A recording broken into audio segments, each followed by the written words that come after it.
Hoje no programa Cultura e Saber, eu recebo a doutora em Educação e escritora Jussara Santos. Seja bem-vinda. Obrigada. Vamos falar da tua obra mais recente e tá quentinha, né? Lançou há pouco tempo. Então, é Democratização do Colo, Educação Antirracista para e com Bebês e Crianças Pequenas, né? É super recém-lançado no início de abril e tem sido uma obra que tem reverberado entre famílias, educadoras e pessoas interessadas, né, na construção de uma sociedade mais justa, porque fala sobre bebês e crianças bem pequenininhas. O que trata esse livro exatamente? Assim? Esse livro, eu começo falando sobre o tema, né, democratização do colo. Ele nasce da evidência de que crianças pequenas, bebês meninos negros, recebem menos colo quando eles vão para os berçários. Quando eles sentem medo, eles não recebem colo, eles são os últimos a serem alimentados e eles são os sujeitos que têm fissuras nas partes íntimas porque ficam mais tempo com a fralda suja. Então, desde 2004, pesquisas mostram esse triste cenário.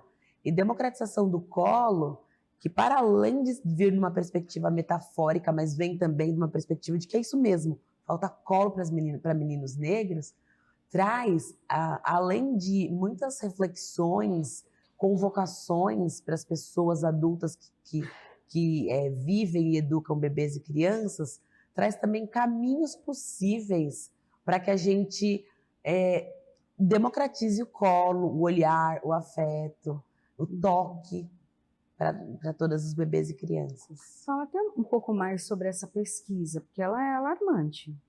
A Fabiana Oliveira, lá em 2004, em São Carlos, ela visita uma creche, fica algum tempo na creche, e ela observa reiterados comportamentos das adultas expelindo corpos negros, né? Então tem uma cena que ela traz no trabalho dela, que a professora, então o bebê negro chega querendo um carinho, um afago, e ela fala, ai, como fulano transpira quando tá no sol, eu não vou beijar um neném transpirado. Aí eu fico pensando, e aí chega um menino loiro e ela dá um beijo, e ela dá um colo. A mesma coisa acontece quando então chegam bebês no 7 horas da manhã, e aí uma chega chorando, loirinha, ganha colo. O menino branco chega chorando, ganha colo.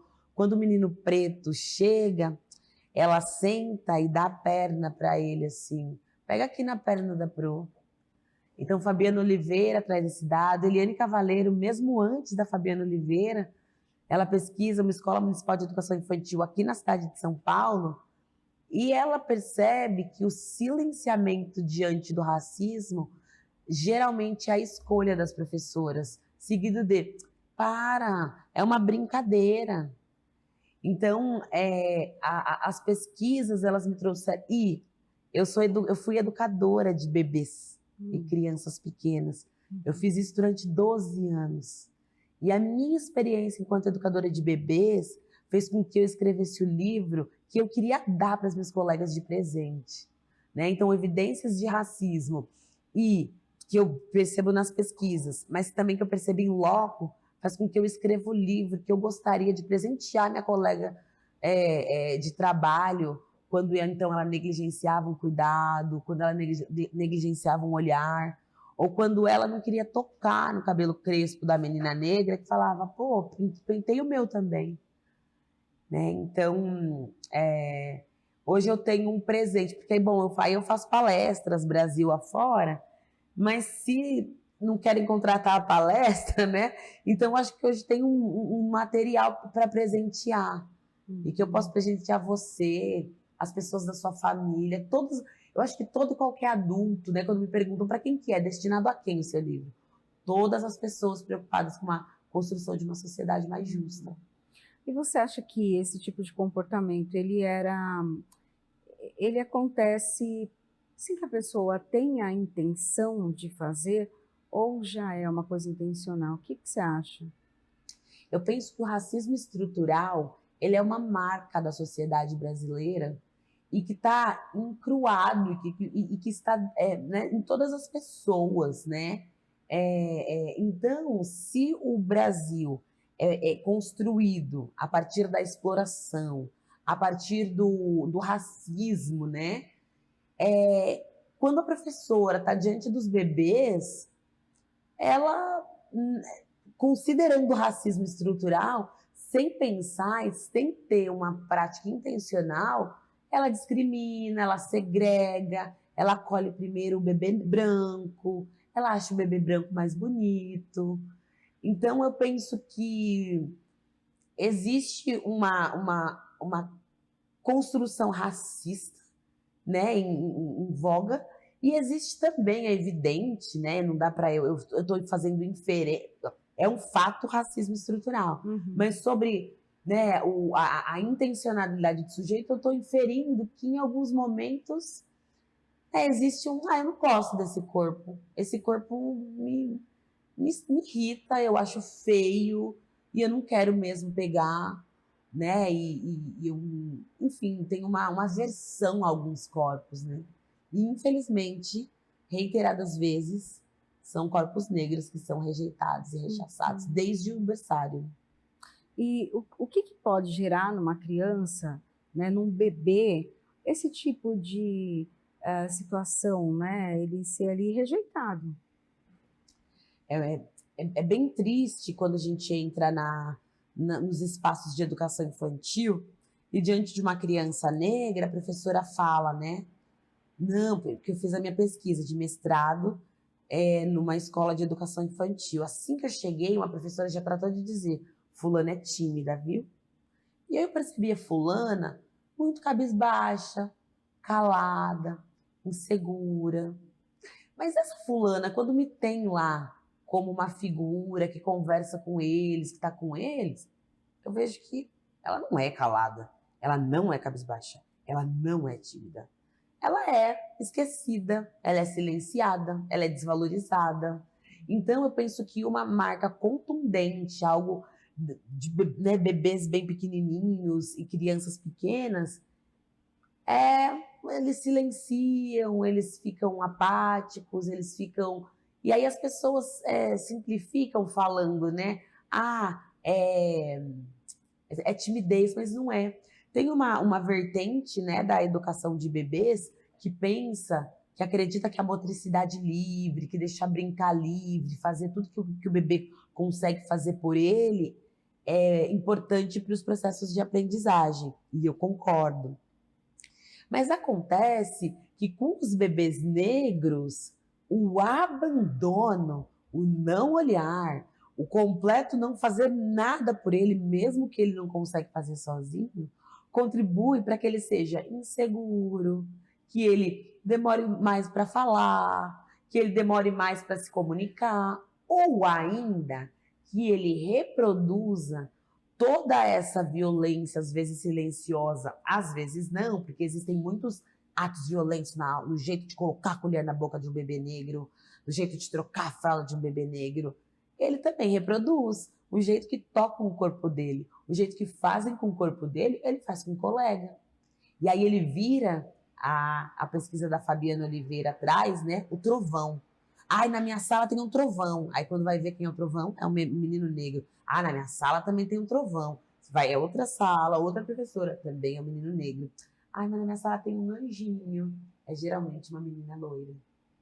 Então, eu acho que ocasiona desde apatia à reprodução do que fazem no meu corpo, que são atos bruscos, que são atos não tão afáveis ou gentis. Uhum. E isso vai se perpetuando e até, repetindo por outros profissionais, você percebe isso?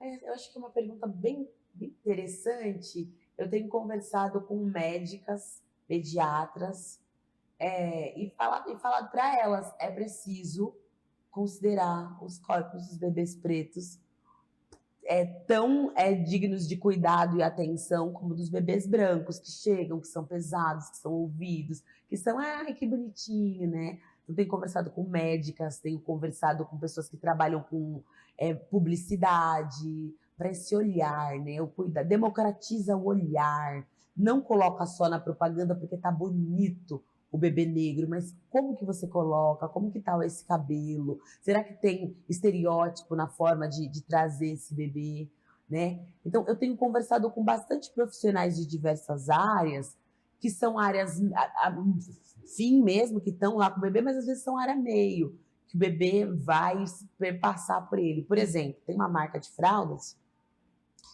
que você vê todas as embalagens, né? A grande maior parte são bebês brancos, né? Mas aí tinham 8 rótulos, de todos os tamanhos, de RN, recém-nascido, a XXG, a maior. Todos os bebês brancos aparecem acompanhado, aparentemente, de uma mãe, mas que eu vou falar, de uma adulta referência. Todas mulheres, o que eu acho que é questionável, porque homens também devem cuidar de bebês. Mas tem um bebê negro, isso numa gôndola de fraldas quando eu fui comprar. Tem um bebê negro representado. É o único bebê desacompanhado. Ele não tem a mãe. No rótulo da fralda. Aí bom, talvez porque seja XXG e a determinada marca entende que menino de 1 ano e meio, porque menino de 1 ano e meio, 2, que usa XXG, não precisa de mamãe, de colinho. Só que tem XXG com um menino branco também. E o menino branco tem uma acompanhante. Então eu tenho que conversar com essa galera. Gente, apesar de toda a história das desigualdades, da solidão da mulher negra e também de todas as desigualdades sociais que incidem nos arranjos familiares tantas vezes, e na ausência de pai ou na ausência de mãe, crianças negras também precisam de colo, de dengue, de alguém para cuidar. Então, não dá para representar assim, porque está incidindo no racismo. E é interessante isso que você traz, porque é um olhar realmente de uma pesquisadora, né? O olhar de uma pessoa comum não vai enxergar isso muitas vezes. E é um alerta. O seu livro é um alerta também. Eu penso que o meu livro é uma convocação. Um alerta, aí eu acho que o alerta ele vem antes, né? Atenção, tá? Mas além disso, é uma convocação para democratize colo. Olhe, fique atento, atenta. E aí meu livro ele é todo escrito no feminino. Por quê? Porque a sociedade, né, para educadoras, a sociedade destina a nós, majoritariamente, a atenção aos bebês e crianças pequenas. Institucionalmente, quem mais cuida e educa bebês e crianças são mulheres. Diante disso, eu pensei, não, vamos romper com essa lógica machista da língua portuguesa, que diz que onde tem um homem precisa todo mundo ser chamado de masculino.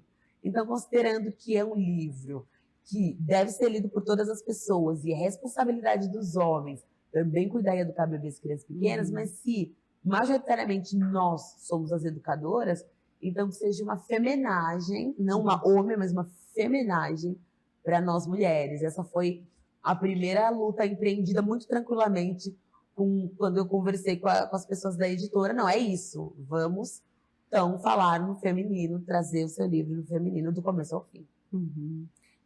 Você disse que faz palestras, né, já pelo Brasil. Você vai nas escolas falar realmente com essas educadoras e as mães? Você acha que com as mães a questão é diferente ou elas percebem isso também, esse tratamento diferenciado? Eu vou bastante nas secretarias de educação, né, secretarias municipais e estaduais do Brasil, algumas instituições privadas. Aí eu faço um acompanhamento mais sistemático, mensal, nessas instituições, né, mais do que a palestra, assim, uma assessoria. E é impressionante a percepção das famílias brancas e negras, ou ainda das famílias brancas de filhos pretos. É bastante diferente a percepção. O meu livro traz uma cena emblemática de uma avó falando assim para uma professora na porta da sala. olha na hora de trocar o bumbum, troca primeiro o da Rafa, porque ela é branquinha, né? Você sabe como é, fica machucado. Deixa esses pretinhos para depois, porque não fica a marca, não dói, né? Ela fala isso tranquilamente na porta da, do Centro de Educação Infantil. Aí eu tenho um bilhete na agenda assim. Por favor, professoras, por favor, não deixar fulano brincar com ciclana, porque ela veio com piolho em casa. Eu tenho certeza que é do Black Power da amiguinha. Melhor prevenir do que se infectar. Beijinhos, mamãe. Então, você me pergunta das famílias. As filhas brancas, de filhos brancos, elas vivem como se não houvesse amanhã, trazendo seu racismo deliberado para o contexto, seja na agenda, seja falando, seja na reunião. Aí eu não estou generalizando, é evidente, né? Algumas famílias brancas. Outras trazem a sua indignação, inclusive da filha, que nunca quis dar mão para ninguém preto. E ela agradece: professora, que bom que você existe preta na vida da minha filha. Porque minha filha não gostava de gente preta e agora ela te ama. E eu chorava e eu não tinha recurso, porque eu não sou pedagoga, eu só batia nela. E agora, quando eu te vi, eu fiquei muito emocionada. Minha filha te ama, minha filha vai no teu colo. Muito obrigada por isso. Uma família branca também.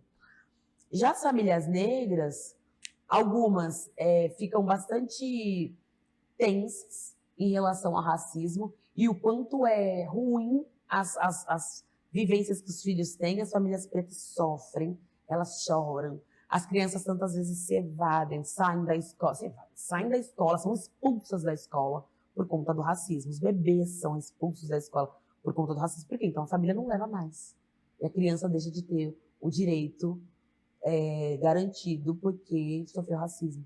Né? Teve um caso de um bebê de 1 ano e 8 meses, foi amplamente televisionado. Ele foi com uma roupa de palhaço para a escola num dia de festa. As professoras tiraram, colocaram uma fantasia de macaco. E aí tem uma música de uma dupla, né, musical bastante relevante para a cena. E é assim, né? Vira macaco, você virou um macaco, um duelo e tal de mágicos. Tem a hora do macaco. E fez um coro ao meio, diante daquele menino preto, todo mundo. Vira macaco. Aí quando a mãe fica muito indignada, as professoras falam: mas a gente fez com todo mundo, qual que é o problema? O problema é que, historicamente, pessoas pretas são comparadas com macaco, numa perspectiva pejorativa. Então, para aquele bebê é um problema. Sim. Isso deixa marcas, né? A gente já falou até dessa criança que às vezes fica mais quietinha. Então, os pais precisam ficar atentos também no comportamento dessa criança quando volta ali da creche, da escolinha. Se tiver um comportamento diferente, alguma coisa errada está acontecendo. Eu penso que os familiares, eles precisam estar muito atentos e, né, com o que trazem os seus filhos e filhas, com os bebês, com as crianças pequenas. As famílias brancas, elas têm uma responsabilidade tão grande, porque está muito na mão delas a não manutenção desse racismo desde muito novinhas, né? Então, trazer referências, não deixar exclusivamente para a instituição de educação, mas continuar em casa, né? A trazer a representatividade negra, trazer a valorização da cultura, normalizar, porque tantas vezes as únicas pessoas que as crianças negras que as crianças vão ver é a babá e o motorista, né? Porque então a mãe é branca, a avó é branca, todo mundo é branca, a babá e o motorista são pretos. Então mostrar para essas crianças que não tem nenhum problema, que bom que existem babás e motoristas, mas também é importante que essas crianças vejam pessoas pretas, pessoas negras, né, pretas, pardas, ocupando outros espaços, porque é essencial a compreensão de que existe uma diversidade de fenótipos e de formas de ser, que não existe uma forma melhor que a outra, mesmo que o racismo ensine o contrário. Criança é criança, né? O racismo não parte da criança, parte do adulto. Eu penso que a sociedade, então a instituição televisão, a instituição igreja, a instituição família, educa as crianças. A meu ver, todas essas instituições vão corroborar para o racismo ou o antirracismo das crianças. E elas vão inicialmente reproduzir, depois elas vão produzir também. Aí elas vão produzir a partir do quê? A partir de um ambiente antirracista ou a partir de um ambiente racista, né? Porque eu sou a pedagoga que acredita que a criança produz cultura eminentemente infantil, né? A criança, por exemplo, ela consegue construir uma bruxa boa e ela ama a bruxa. E é dela essa bruxa, porque no imagético de social ensinou que a bruxa é má e tal. Mas a minha bruxa era muito boa. E ela adorava fazer uma poção que era um caldo verde. Então ela traz, eu penso que ela pode produzir até racismo a partir de um contexto racista. Você trouxe exemplos como o bilhete da escola ou a fala da avó ali na porta da instituição. E essas atitudes podem se enquadrar no crime de racismo, já que a gente já tem injúria racial, crime de racismo, inclusive com punição. É isso, né? O racismo está tipificado no Código Penal brasileiro como um crime. E sim, e cabe à escola, né? Se esgotou a perspectiva pedagógica e educacional, é preciso que a escola, corresponsável com uma sociedade que se deseja antirracista, acionar quem de necessário for em outras esferas para que o crime seja evidenciado. Então, sim, eu penso que é papel da escola, cabe à escola, né, apoiar as vítimas de racismo. Bebê, criança pequena e adolescente não comete crime, né? Adolescente comete ato infracional, se o for, mas é preciso que, envolvendo adultos e adultas, que essas ações, né, que o crime de racismo ele seja bastante evidenciado quando ocorrido dentro do ambiente escolar, que é um espaço educacional. Se fala muito, né, da educação antirracista, mas ali já quando a criança está no Fundamental 1, né, os adolescentes também, né, se fala bastante sobre isso. Mas a gente vê que o problema não está, né, a partir dessa idade, né, está muito antes. Como também trabalhar isso? Como conscientizar até o poder público ou quem é responsável, né, professores, enfim, a começar isso muito antes. Eu penso que os marcos legais, né, então a Lei de Diretrizes e Bases 9394/96, ela foi alterada pela 10.639, que diz que precisa ensinar história e cultura africana, e aí depois teve a de 2008, que inclui história indígena, né, história e cultura indígena. E, a meu ver, considerar a lei, considerar as diretrizes curriculares da educação antirracista, considerar a política nacional, né, a PNERC, que pensa a educação étnico-racial e também quilombola, como a gente está pensando na lei. Nós precisamos, então, garantir a lei, e a lei considera a educação infantil, né? Então, olhar para o currículo, olhar para a formação de professoras e professores, olhar para os materiais, para o que tem sido comprado, quais são os livros que as crianças têm lido, quais são as bonecas, quais são as fantasias, quais são as músicas, né? Em que medida a gente consegue trazer uma literatura negra que, para além das princesas lá daquele mundo encantado daquele país, traz outras narrativas negras, brasileiras, nordestinas, migrantes, né, pro currículo da educação infantil, né? O que eu vou cantar? Eu não sei se você já ouviu uma expressão que eu imagino que todas as pessoas já ouviram, que é um tal de lápis cor de pele. E aí, qual que era a cor da pele do lápis, né? E todas as crianças aprenderam lápis cor de pele. E tinha uma musiquinha amplamente cantada, né? Uma música triste, né? Plantei uma cebolinha no meu quintal, nasceu uma negrinha de avental. dança crioula, não sei dançar. Pega o chicote, ela dança já. Muitas infâncias foram embaladas por essa música, né? Então eu penso que extinguir esse tipo de coisa, extinguir o lápis cor de pele, valorizar a diversidade de cores de pele, de raça, trazer literatura, pensar as músicas, os filmes, um ponto inicial. E, antes disso tudo, democratizar colo, afeto, olhar para os bebês e crianças negras. O que esse livro me faz pensar é que muitas vezes se trabalha ali com o que já aconteceu, né? Mas a prevenção, na verdade, ela começaria ali no colo, né? No comecinho ali, na creche mesmo, no primeiro atendimento. Seria uma maneira, trabalhando ali fortemente, com essa ideia de não ter diferença em quem vai trocar primeiro ou não por conta da cor da pele, né? Trocar fralda, ou dar o carinho, o colo, independente da cor da pele, né? Trabalhar isso. Você acha que ao longo do tempo a gente consegue também combater o racismo que a gente tenta há tantos anos?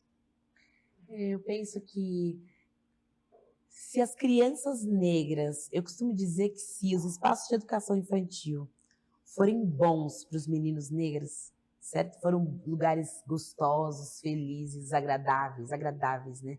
Para os meninos, bebês negros, ele vai ser para todo mundo, para todo e qualquer bebê e criança. Então eu penso que criar sujeito feliz, porque ele foi olhado, porque ele foi tocado, seguro, porque eu dou a mão para ele, porque eu considero a existência dele, é pontapé inicial para que eles se cresçam mais. Poxa, tá aí, eu sou especial também, né? Cabelos crespos sendo afagados, né? Ou eles ouvirem também a voz da professora, ser alimentado no colo, né? Com um toque respeitoso.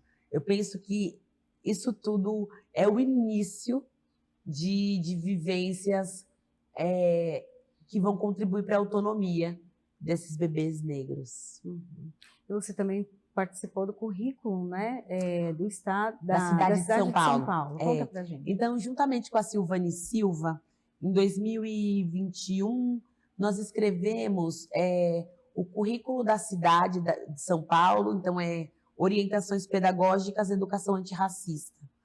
E qual que é o objetivo desse documento?